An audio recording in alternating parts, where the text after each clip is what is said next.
بسم اللہ الرحمن الرحیم۔ محترم ناظرین السلام علیکم۔ ایک یہودی کو رسول خدا صلی اللہ علیہ وآلہ وسلم سے چند دینار قرض واپس لینا تھا۔ ایک دن آپ راستے میں جا رہے تھے کہ وہ یہودی آپ کے پاس آیا اور اس نے کہا، جب تک آپ میرا قرض ادا نہیں کریں گے اس وقت تک میں آپ کو یہاں سے جانے نہیں دوں گا۔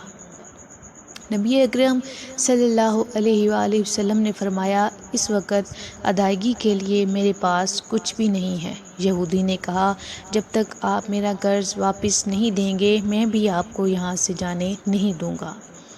آپ نے فرمایا، اگر یہ بات ہے تو میں تیرے ساتھ یہیں بیٹھ جاتا ہوں۔ یہ کہہ کر آپ اس کے ساتھ بیٹھ گئے۔ جیسے جیسے وقت گزرتا گیا آپ کے صحابہ وہاں جمع ہوتے گئے۔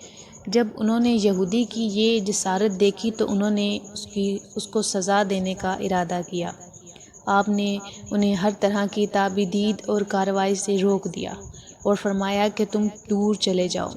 حکم رسول کے تحت صحابہ دور چلے گئے۔ سورج لمحہ با لمحہ گرم ہوتا رہا اور اس کی تپش سے آپ کو اذیت پہنچ رہی تھی، یہاں تک کہ آپ کے چہرہ اطہر سے پسینہ بہنے لگا۔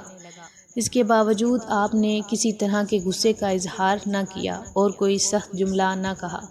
آپ سارا دن وہیں بیٹھے رہے اور ظہر، عصر اور مغرب و عشاء کی نمازیں وہیں پڑھی۔ پھر رات چھا گئی۔ آپ نے رات بھی وہیں بسر کی اور فجر کی نماز بھی وہیں پڑھی۔ صحابہ یہودی کو ڈرانے دھمکانے لگے۔ آپ نے فرمایا، تم اس سے یہ کیسا سلوک کر رہے ہو؟ صحابہ نے کہا، یا رسول اللہ، اس کی یہ جرأت کہ آپ کو یرغمال بنا کر اپنے پاس بٹھا لے۔ آپ صلی اللہ علیہ وآلہ وسلم نے فرمایا، اللہ نے مجھے اس لیے نہیں بھیجا کہ میں کسی ہم بے ایمان یا کسی اور پر ظلم کروں۔ جب دن چڑھا تو یہودی نے کلمہ اسلام پڑھتے ہوئے کہا، اشہد ان لا الہ الا اللہ و اشہد ان محمدًا عبدہ و رسولہ۔ میں اپنی دولت کا ایک حصہ راہ خدا میں دیتا ہوں۔ میں نے آپ کو اس لیے نہیں روکا تھا کہ آپ کی توہین کروں، اس ذریعے سے میں آپ کے پیمانہ صبر کو آزمانا چاہتا تھا، کیونکہ تورات میں نے آپ کی یہ صفت پڑھی ہے کہ محمد بن عبداللہ مکہ میں پیدا ہوگا اور طیبہ کی طرف ہجرت کرے گا اور تنہا اور سخت مزاج اور بیہودہ گواہی کرنے والا نہ ہوگا، کوئی جھوٹی بات زبان سے نہیں کہے گا۔ اس طرح سے میں نے آپ کو یہاں روک کر اس بات کی تصدیق کی ہے کہ تورات میں بالکل سچ کہا تھا۔ رسول اللہ صلی اللہ تعالیٰ علیہ وآلہ وسلم مبعوث سے برسالت ہونے کے 3 سال بعد تک خفیہ طور پر دعوت اسلامی دیتے رہے۔ اس کے بعد اللہ تعالیٰ نے آپ کو حکم دیا کہ آپ کھل کر اللہ کا پیغام پہنچائیں اور لوگوں کو خدا کی طرف دعوت دیں۔ ایام حج شروع ہوئے تو پورے جزیرۃ العرب سے لوگ مکہ کی طرف آنا شروع ہوئے۔ نبی کریم صلی اللہ علیہ وآلہ وسلم کوہ صفا پر چڑھے اور آپ نے بلند آواز سے فرمایا، لوگوں، میں اللہ کا رسول ہوں، تم اللہ رب العالمین پر ایمان لے آؤ۔ لوگ آپ کی طرف متوجہ ہوئے اور انہوں نے تعجب سے یہ اعلان سنا اور سب کی خواہش ہوئی کہ وہ اعلان کرنے والے کو دیکھیں۔ پھر آپ صفا سے اتر کر مروہ آئے اور وہاں پر بھی آپ نے 3 بار یہی اعلان کیا۔ جب ابو جہل نے آپ صلی اللہ علیہ وآلہ وسلم کا یہ اعلان سنا تو اسے سخت غصہ آیا۔ اس نے زمین سے ایک پتھر اٹھا کر آپ کی پیشانی پر مارا، جس سے آپ کی پیشانی زخمی ہو گئی، خون بہنے لگا اور آپ کا پورا چہرہ لہو لہان ہو گیا۔ اس کے بعد تمام مشرکین آپ کو پتھر مارنے لگے۔ نبی کریم صلی اللہ علیہ وآلہ وسلم مجبور ہو کر غار ابو قبیس پر چڑھ گئے اور ایک چٹان کے پیچھے جا کر چھپ گئے۔ مشرکین نے بھی آپ کا تعاقب کیا لیکن آپ انہیں کہیں دکھائی نہ دیے۔ ناکام و نامراد ہو کر انہیں واپس آنا پڑا۔ اسی اثناء میں ایک شخص نے حضرت علی علیہ السلام کو اس واقعے کی اطلاع دی اور کہا کہ میرا خیال یہ ہے کہ محمد مار جا چکے ہیں۔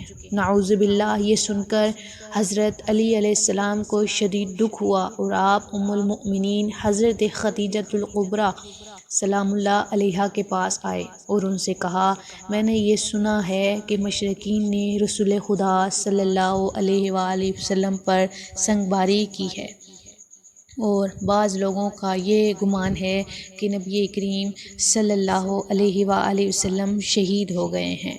آپ روٹی پانی اٹھائیے اور میرے ساتھ انہیں تلاش کرنے کے لیے چلیے، ممکن ہے ہمیں ان کا کہیں نشان مل جائے۔ آپ وادی پر نظر رکھیے اور میں پہاڑ کے دامن میں آپ صلی اللہ علیہ وآلہ وسلم کو تلاش کرتا ہوں۔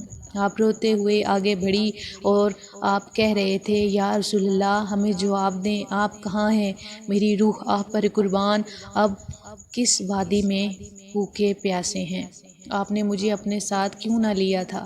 حضرت خدیجہ رو رو کر فریاد کر رہی تھی، کوئی ہے جو نبی مصطفیٰ کے مجھے خبر دے کہ کیا کسی نے انہیں دیکھا ہے جو مجھے ان کے متعلق بتائے۔